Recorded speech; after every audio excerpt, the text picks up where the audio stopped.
Laurent Lopez, bonjour. Bonjour. Donc Laurent Lopez, vous êtes le gérant du McDonald's de Ferrières, implanté il y a peu, ça va faire un mois, quelque chose comme ça. Oui, tout à fait, on a ouvert le 11 mai dernier. Pourquoi avoir choisi Ferrières? Alors le site de Ferrières, en fait, ça fait maintenant pas mal d'années qu'on le regarde, puisqu'on a commencé à l'époque, on travaillait sur ce dossier-là avec notamment Franck Léautier, qui était propriétaire, qui avait implanté le Carrefour Market. En fait, si vous voulez, aujourd'hui, on se rend compte, donc, sur La Rochelle, on a de plus en plus de personnes qui viennent se loger un peu en seconde couronne. Donc c'est un site qu'on regarde depuis plusieurs années parce que c'est un site qui se développe. On voit aujourd'hui qu'il y a une zone commerciale qui est extrêmement intéressante, qui fait du bon boulot. Donc une zone commerciale, une population qui croît et qui va être amenée dans les années qui viennent à continuer de croître, plus le flux entre Niort et La Rochelle. Voilà ce qui fait que ça fait maintenant quelques années qu'on s'est dit tiens, il y a un potentiel sur la zone commerciale de Ferrières-Dony. Et ce serait bien de le regarder et pourquoi pas de s'y implanter. Donc chose faite depuis maintenant effectivement le 11 mai dernier. Laurent Lopez, vous n'êtes pas un novice chez McDonald's, hein. Vous avez une longue expérience, 15 ans c'est ça, 15 ans chez McDo et en tous les cas en tant que franchisé. Exactement. C'est parti d'où et c'est parti comment? Comment on devient franchisé chez McDonald's? Alors dans mon ancienne vie professionnelle, je vendais du foie gras et du saumon fumé, puisque je travaillais pour une très belle marque qui s'appelle La Berry. Et puis si vous voulez, un jour je me suis dit, tiens, je préférerais un petit chez moi plutôt qu'un grand chez les autres. Et puis un jour l'opportunité McDonald's s'est posée, parce qu'avec mon épouse on s'est posé la question, tiens, pourquoi pas McDo?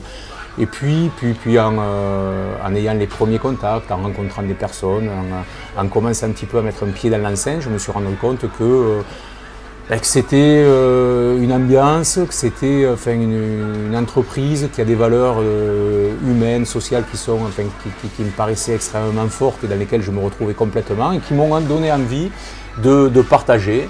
Et donc voilà, un petit peu au départ un petit peu le hasard et puis petit à petit c'est devenu une véritable passion. Et donc j'ai effectivement quitté la gastronomie du Sud-Ouest. Alors j'ai dit à mes clients en les quittant, je quitte la gastronomie du Sud-Ouest pour aller dans la gastronomie américaine. Et puis voilà, je me suis retrouvé il y a une petite quinzaine d'années effectivement chez McDo, où j'ai ouvert un premier restaurant, je suis parti en ouvrir un autre, en racheter, et puis j'ai fini il y a 7 ans à La Rochelle, où j'ai eu l'opportunité de reprendre le marché rochelais, et donc installé, on va dire, sur la CDA depuis maintenant 7 ans. Et puis voilà, maintenant une nouvelle étape, puisque avec Ferrières. Combien de salariés ici sur le site de Ferrières depuis l'ouverture? Ici, on a une quarantaine de salariés qui se décomposent avec, on doit avoir entre 30 et 35 équipiers, et puis entre 6 et 7 personnes d'encadrement. Donc voilà, ce qui est globalement la norme, on va dire, chez McDonald's, puisqu'on a si vous voulez, au-delà des périodes de service qu'on connaît tous, entre midi et 2 et 19 et 21, on a une amplitude horaire qui est bien plus large que ça, puisque les premiers employés sont en restaurant à partir de 8 h, les derniers quittent un peu après minuit, donc une grosse amplitude, et avec des missions qui, au-delà du service au client, mais la préparation, le nettoyage, la sécurité alimentaire, enfin, beaucoup de missions qui font qu'on a besoin de beaucoup de monde et pour faire beaucoup de choses. Et on est quand même dans un service de restauration rapide, donc quand les clients viennent, alors je sais que parfois on n'est pas forcément au rendez-vous, mais enfin on essaie d'être le plus rapide possible. Donc ici ça a été et ça l'est toujours, puisqu'on est tout le temps quand même en phase de rodage, mais ça a été une belle aventure parce qu'on a ouvert le restaurant avec un joli succès d'entrée, mais avec 35 personnes qui n'avaient jamais travaillé, pour qui c'était pour la grande majorité un premier emploi, pour la totalité un premier emploi chez McDonald's. Donc ça a été une très belle aventure, parce que c'est une belle aventure, parce que vous donnez leur chance, pour la plupart, à beaucoup de gamins qui, pour certains, ne l'ont pas depuis un moment. C'est un vrai travail de formation, d'accompagnement, de faire grandir les équipes. Donc voilà, une belle aventure qui continue, encore qu'aux prémices. Alors, est-ce qu'il faut être jeune pour travailler chez McDonald's? Est-ce que, en fait, cet effet de rapidité, de répondre très vite aux clients, ça induit qu'il faut quand même être jeune, c'est-à-dire qu'il faut avoir l'énergie, on va dire, c'est ça? De l'énergie, bien sûr qu'il en faut, parce qu'effectivement, on est sur un métier de service, un métier de restauration, qui est un métier qui est dur, parce qu'effectivement, vous êtes debout toute la journée. Après, jeune, non, c'est vraiment pas. On a aujourd'hui, si vous voulez, une population qui est jeune dans sa moyenne d'âge, parce qu'effectivement, c'est 99% des gens qui postulent chez nous sont jeunes. Mais on a dans tous nos restaurants, on a quelques personnes qui vont être un peu plus seniors, et avec lesquels on va essayer de trouver des postes qui vont être un peu plus adaptés. Mais la réalité quand même, effectivement, c'est que c'est un métier sur lequel vous êtes debout tout votre service. Mais si vous voulez, on a suffisamment d'amplitude, suffisamment de postes pour pouvoir à un moment donné, avec quelqu'un qui aurait quand même, surtout les aptitudes, on a cette capacité à pouvoir essayer de faire du sur-mesure, j'exagère certainement un petit peu, mais de pouvoir quand même à un moment donné, que ce soit dans les horaires, que ce soit dans les postes, essayer de faire quand même des choses qui matchent au mieux, quoi. Donc non, j'encourage les gens à postuler dans tous les restaurants sans aucun souci. Donc on a franchi une étape là dans le déconfinement. Est-ce que s'il n'y avait pas eu le drive, s'il n'y avait pas de drive chez McDonald's, est-ce que vous auriez quand même lancé la construction du McDonald's qui s'est construit assez rapidement, il faut bien le dire. Je crois que le mot rapide chez McDo, c'est dans les gènes. Est-ce que ça vous sauve quelque part le drive par rapport à ce confinement et ce déconfinement progressif? Oui, tout à fait. Le drive, le click and collect, mais particulièrement le drive, c'est notre ADN.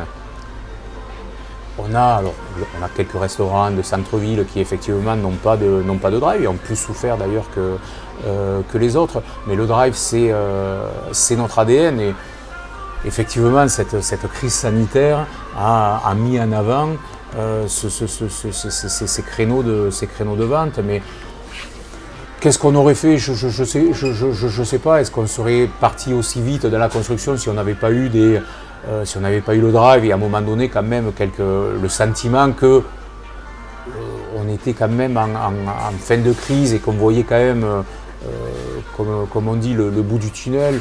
Je sais pas, j'aurais du mal à y répondre.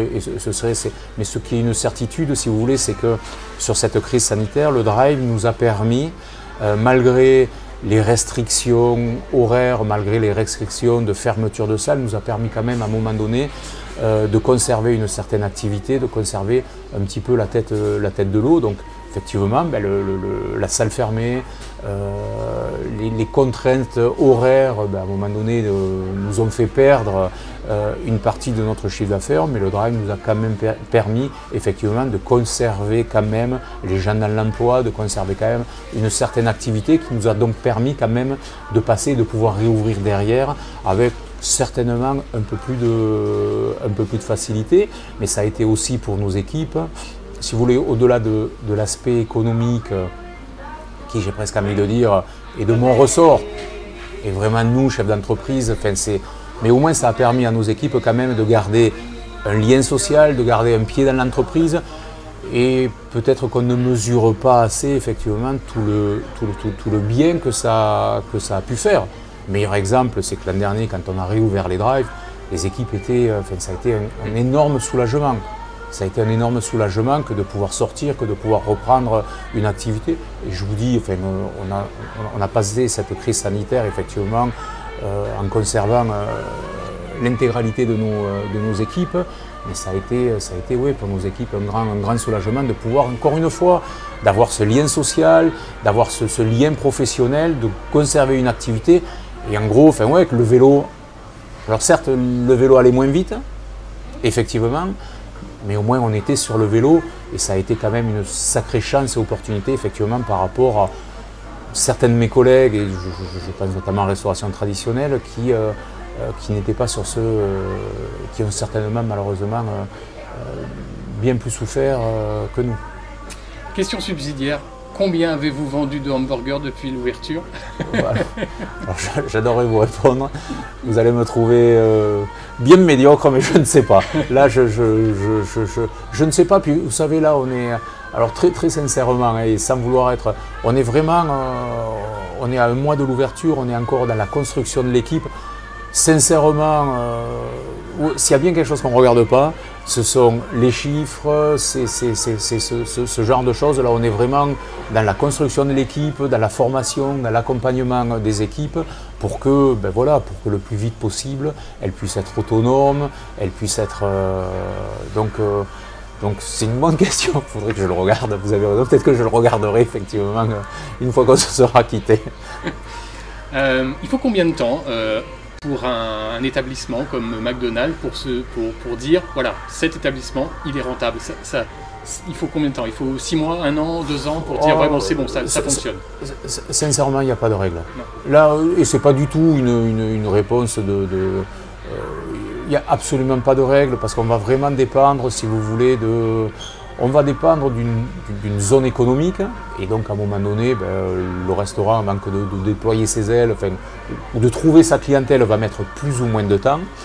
Et ensuite, ben, vous avez aussi des équipes. Si vous voulez, moi ce que je trouve magique dans notre activité, c'est que les gens ont souvent l'impression qu'un restaurant, c'est simple. Que le matin, ben, il suffit d'arriver, mettre la lumière. Et malheureusement, alors moi j'adore parce que je me dis, plus les gens pensent ça, plus on donne ce sentiment de facilité, quelque part c'est bon signe. Ça veut dire que les gens ont cette perception, je trouve que c'est plutôt bon signe, parce que ça veut dire que peut-être qu'on ne fait pas du si mauvais travail que ça, s'ils pensent que c'est facile. Malheureusement, c'est beaucoup de travail, de préparation, de formation, d'accompagnement, de développement des équipes. Donc je vous dis, cette question est très compliquée, et très franchement, et sans être ambassadeur de l'enseigne, je pense qu'il n'y a vraiment pas de normes. Vous allez avoir, si vous aviez, il y a 1600 restaurants en France, je pense qu'il y a 1600 restaurants qui ont une histoire qui est particulière. J'espère qu'on sera vite rentable ici. Mais je peux pas vous dire, et c'est encore vraiment tôt. Ce qui est là où je peux vous répondre, c'est que on sait, les premiers objectifs qu'on se fixe, ce sont des objectifs de développement d'équipe, de mise en place du restaurant, plus que véritablement de recherche de rentabilité à court terme. Très bien, merci Laurent Lopez, et puis bonne continuation à vous, et puis que vous souhaitez que le McDonald's de Ferrières fonctionne parfaitement bien et qu'il reste très longtemps. Ben écoutez, merci à vous, vous êtes les bienvenus chez nous, j'ai presque envie de dire chez vous à Ferrières-Dony, et puis écoutez, oui, on est là pour longtemps. Merci. Merci.